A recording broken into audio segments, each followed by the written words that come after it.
Deputy O'Reilly. Minister, this bill seeks to give effect to EU Regulation 598, which requires airports over a certain size to appoint a noise regulator. And I have to say, Minister, and I welcome the people who are in the gallery, I admire the restraint and the patience of those people who live beside Dublin Airport, because they have been living with a huge amount of uncertainty for the last few years since planning permission was granted for the additional runway. They're practical people, Minister. They know that the airport is there. It comes as no surprise to them. But they believe, and we believe, that the good neighbour policy, which Dublin Airport are keen to foster, needs fostering and protection. They themselves, they know they live beside the airport. Doesn't come as a shock to them. They know that it's going to be noisy, but they equally have a right to a decent quality of life. And it doesn't take much to ask that the nighttime flight restrictions be retained for the sake of the health and safety of those who live in the environs of the airport or under the flight paths. Sinn Féin won't be opposing this legislation progressing to committee stage, but we do so only to facilitate the putting forward of amendments, as my colleague Teachta Munster has said. If these amendments are not accepted, and if the concerns are not addressed, then we will not be in a position to support this legislation. As has been said already, there has been substantial delay in progressing this legislation. And now, at the very last minute, we see attempts made to rush it through. And of course, that sets alarm bells off for the residents, because they see months, years of inaction, delay, and delay. And now, all of a sudden, 10 minutes to Christmas, everything has to be done. So I do commend Teachta Munster and others on the Transport Committee for ensuring that we have adequate time to prepare amendments for committee stage, because I think the deferral of committee stage is extremely important. It means that we have time to engage. It means that we'll have time to engage in our own offices, to engage in our own parties, to talk to the people who are impacted and to formulate those amendments. Notwithstanding the fact that there was a delay, the legislation seems very hastily written. There is a particular omission, the mention of health. So this is contained in the regulation, but there is only one mention of it in the legislation. So the regulation says the importance of health aspects needs to be recognised in relation to noise problems, and it is therefore important that those aspects be taken into consideration in a consistent manner at all airports when a decision is taken on noise abatement objectives, taking into account the existence of common union rules in this area. Therefore, health aspects should be assessed in accordance with EU legislation on the evaluation of noise effects. The objectives of this regulation are to facilitate the achievement of specific noise abatement objectives, including the health aspects at the level of individual airports, while respecting relevant union rules, in particular those laid down by Directive 2002/EC and the legislation within each member state. But this legislation only mentions health in section 38(3)(a), and this refers, as was alluded to earlier, to special areas of conservation and special protection areas. This isn't acceptable. There are, of course, areas of special conservation around the airport, but those areas live beside, as does the airport, beside real people in real communities. But their health and well-being is not mentioned in the bill, and this omission gives those people cause to be very, very worried.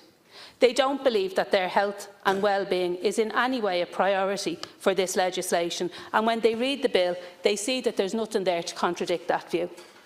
The regulation is very clear in what it seeks to do. It states that sustainable development of air transport requires the introduction of measures aimed at reducing the noise impact from aircraft at union airports.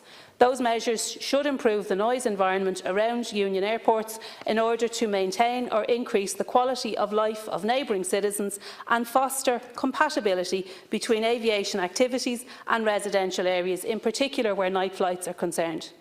Where in this proposed legislation is the provision for maintaining, much less increasing, the quality of life for the citizens who are the neighbours to the airport? The proposal by the Government to appoint Fingal County Council as the competent authority is also a very curious one, and this has been rehearsed and much of the arguments made.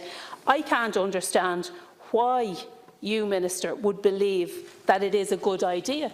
It might be a convenient idea, but I don't know what it is that brings you to the conclusion that it's a good idea. I simply can't fathom that. It's convenient, yes, but apart from that, the regulations provide that the competent authority shall be independent of any organisation which could be affected by noise-related action. It suggests that this independence may be achieved through a functional separation.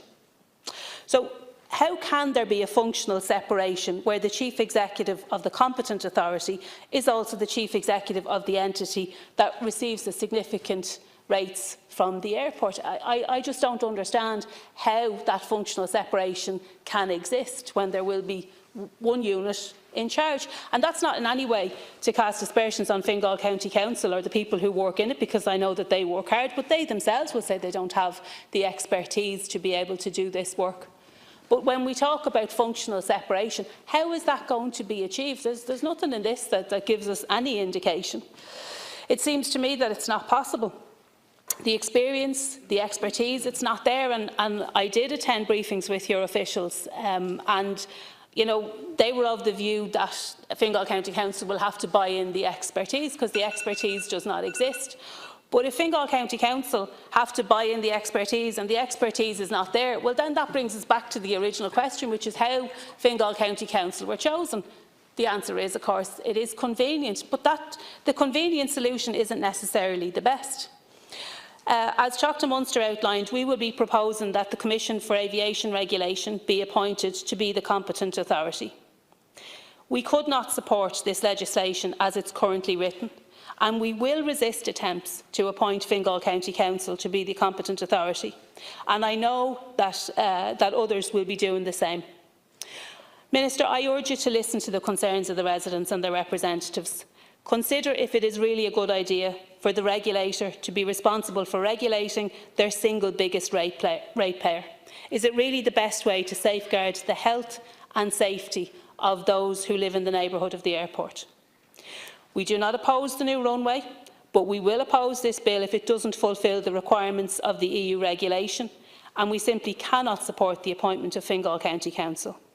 And as I said, and I'll say it again, Fingal County Council are a very good local authority. They're a very hard-working, competent and capable local authority, but they are not a regulator in that sense, and they will have to purchase in. So to me it makes absolutely no sense when the expertise does not exist. It was also indicated by your officials that temporary expertise might have to be brought in, or that, you know, somehow they would be able to bring people in from time to time. And I don't think that's any way to ensure that basically what the regulation suggests, which is that, you know, health and safety should be part of it, and I don't know that you can do it in that piecemeal way.